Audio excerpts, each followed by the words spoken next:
Hoje nós vamos falar sobre o papel desse hormônio leptina sobre a programação metabólica de doenças associadas ao desenvolvimento.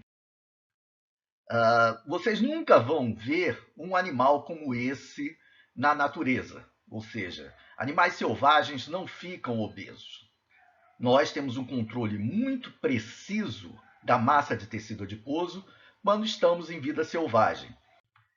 Infelizmente, ser humano e gatinhos e cachorros estão em cativeiro e podem, sim, ficar extremamente obesos, como esse nosso animalzinho aqui.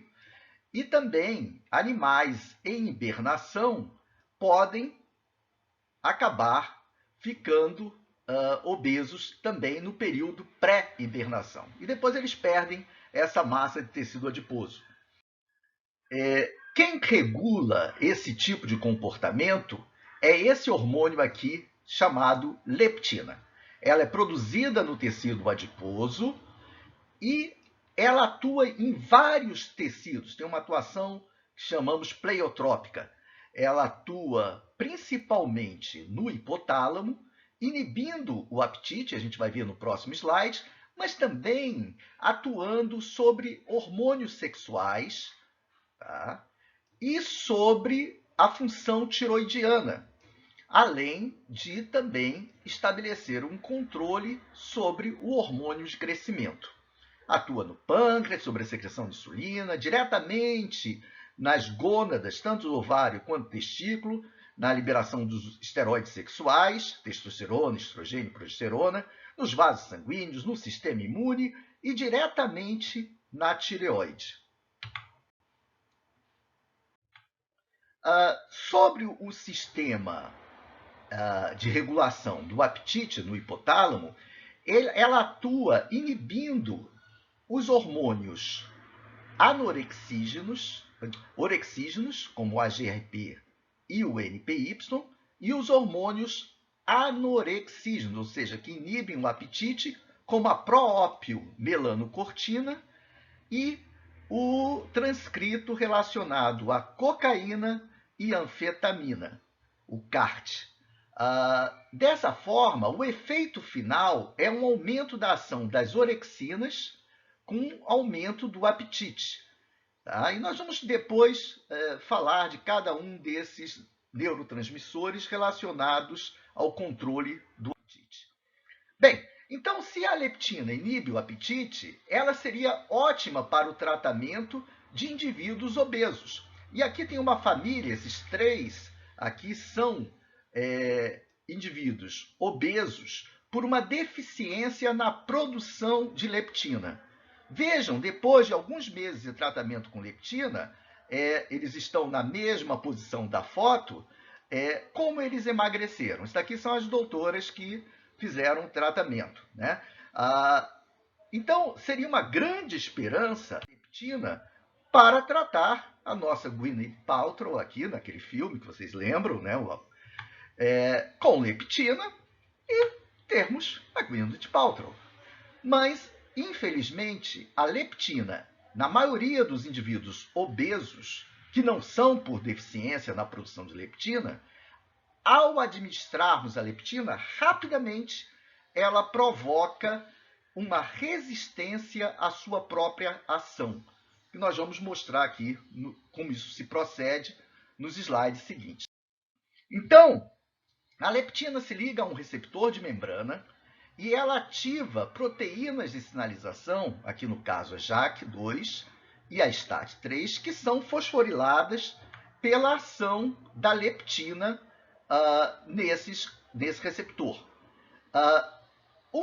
E aí atuar no núcleo, né, produzindo proteínas que vão, então, traduzir-se naqueles efeitos: inibição do apetite, lipólise, estímulo do sistema nervoso simpático com lipólise, mas ele também produz uma outra proteína chamada SOX3, que é essa proteína aqui. E a SOX3 tem por função, é um supressor de citocina, mas que tem por função inibir tanto JAK quanto STAT. E aí, o efeito da ação da leptina sobre essa via de sinalização é um efeito que fica inibido. Então, quanto mais leptina tiver, mais SOX, mais inibição e resistência. Então, aqui é um resumo, isso foi descoberto pelo Christian Bjornbach, no grupo do Flyer, lá no Beth Israel Hospital, da Harvard University.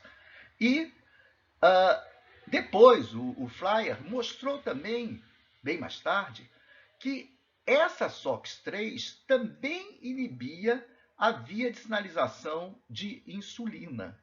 Então, vejam bem, resistência à leptina, em geral, através de SOX, vai produzir resistência também à insulina. As duas caminham juntos. Lá por volta de 1996, ou seja, basicamente 2 anos depois da descoberta da leptina, Rex Harima, que é um pesquisador africano, ele foi trabalhar no grupo do Flyer, lá em Boston. E ele faz um experimento muito singelo que acaba sendo publicado na Nature devido à sua importância para entender o papel da leptina. Então, o que é que ele faz? Ele tem animais controles, que são alimentados normalmente, em jejum, e animais em jejum tratados com leptina. E vocês podem observar que a leptina reduz o ganho de peso, tá? Corporal, aqui, mas que não reduz mais do que o próprio jejum. Mas o que acontece com hormônios tiroidianos que aumentam o metabolismo e a termogênese?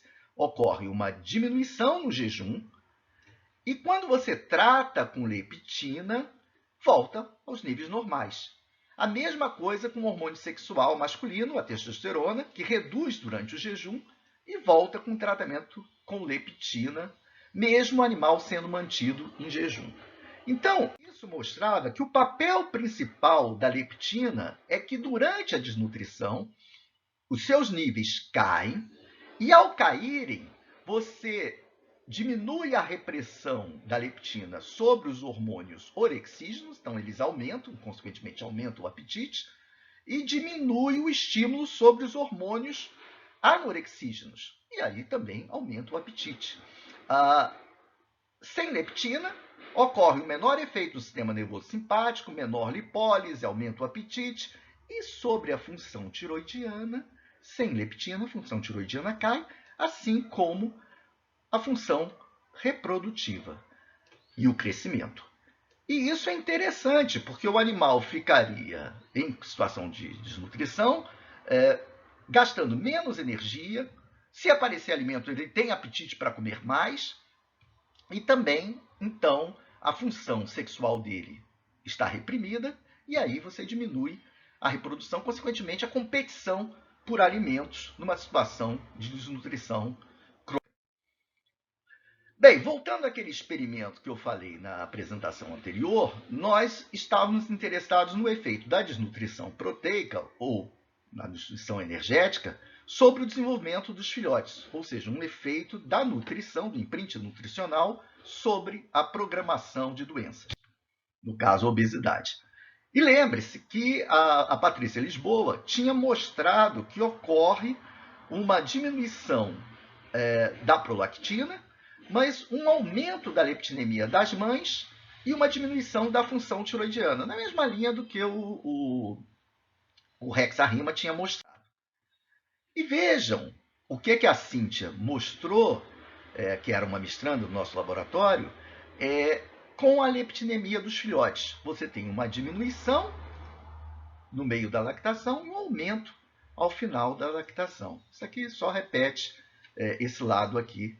E não havia alterações no animal adulto. E aí, a Magnum fez um experimento muito interessante em que ela estuda o efeito da leptina nos animais adultos. Animais controles, em que a leptina reduz a ingestão alimentar em vários tempos. E quando o animal, a mãe, ele é filhote de mães que sofreram restrição proteica durante a lactação, quando adultos, a leptina não funciona. Há uma resistência. Da mesma forma que aquele grupo controle de animais em restrição calórica também não ocorre efeito da leptina, caracterizando uma resistência programada à leptina. Bem, nessa época, nós vimos um artigo muito interessante desse grupo de Montreal, no Canadá, do Max Oates, Barbara Woodside e Claire Dominique Walker, que mostrava que se administrasse leptina para os filhotes, você reduzia o estresse, ou seja, a secreção de hormônios do eixo hipotálamo, hipófise e adrenal, que produziam no final glicorticoides. Então, havia uma redução da estimulação desse eixo. E mais interessante ainda, a mãe cujos filhotes recebiam leptina tinha um cuidado maior pelos seus filhotes.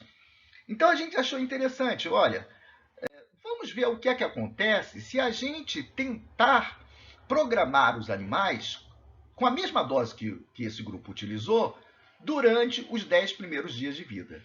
E qual não foi a nossa surpresa? Que esses animais realmente apresentavam um maior ganho de peso e apresentavam também uma maior ingestão alimentar. E a Cristiane Cravo, que era uma mestranda na época lá no nosso laboratório, ela também mostrou que esses animais, quando adultos, desenvolviam aumento da produção de leptina. E olha que interessante que a Fabiane Tostes, que foi outra doutoranda do nosso laboratório, mostra. Essa hiperleptinemia já ocorre 7 dias depois do desmame, acompanhada por um aumento da insulina. Vocês lembram daquele slide anterior que a gente mostrou que hiperleptinemia produzia uma resistência tecidual à leptina e que essa resistência tecidual à leptina, por aumento de SOX3, também inibia a via de sinalização de insulina e provocava resistência à insulina. Como consequência metabólica, depois a gente vai ver nas próximas apresentações várias dessas consequências, há um aumento de triglicerídeos, que é uma gordura no sangue, nesses animais que foram tratados com leptina nos 10 primeiros dias de vida. E aí, a Magna mostra, nesse artigo de 2009, faz o mesmo experimento, pega animais controle, injeta leptina, vocês veem que funciona, a leptina inibe o apetite em vários períodos, 2, 4, 6 e 24 horas, mas que os animais tratados com leptina, durante os 10 primeiros dias de vida, a leptina não funciona e ocorre uma resistência. E a gente foi olhar lá no hipotálamo. E essa resistência desses animais novinhos, de 30 dias, que já apresentam leptina aumentada, insulina aumentada, essa resistência é devido a uma diminuição dos receptores para a leptina e um aumento da SOX3, confirmando aqueles achados que mostram o mecanismo pelo qual ocorre resistência à insulina e à leptina. Bem, nós vamos nas próximas apresentações apresentar mais dados a respeito da programação por leptina para tentar compreender o papel crucial da leptina no processo de programação de doenças associadas ao desenvolvimento. Até lá!